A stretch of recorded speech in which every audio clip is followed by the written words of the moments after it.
So I finally got my hands on the new Google Pixel 6 Pro.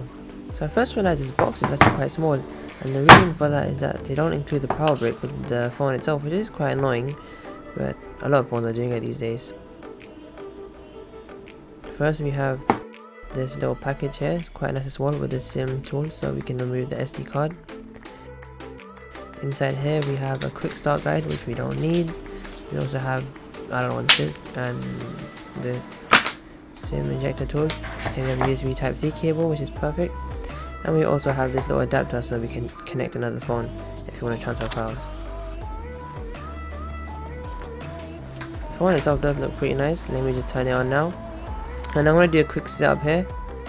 So let's see. This is actually sped up, and some parts I've cut out, like when I'm doing my passwords or bank details. So this is not like real time exactly what you expect from setting up a Pixel 6. But yeah, it didn't take too long to set up.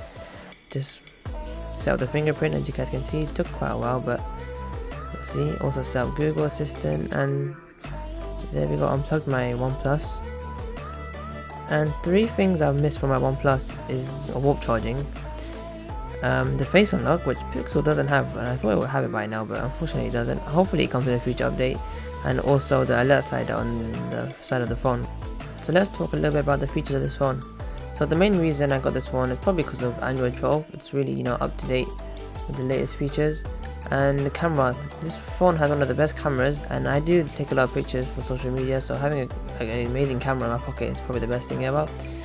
This camera also does have magic erasers, and as you guys can see here, it does a pretty decent job.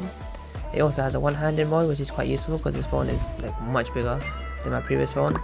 It also does have a curved screen. A lot of people don't like the curved screen, but in my opinion the curved screen is quite cool because I haven't used a curved screen before. If you guys did enjoy the video, please drop a like and subscribe for more videos.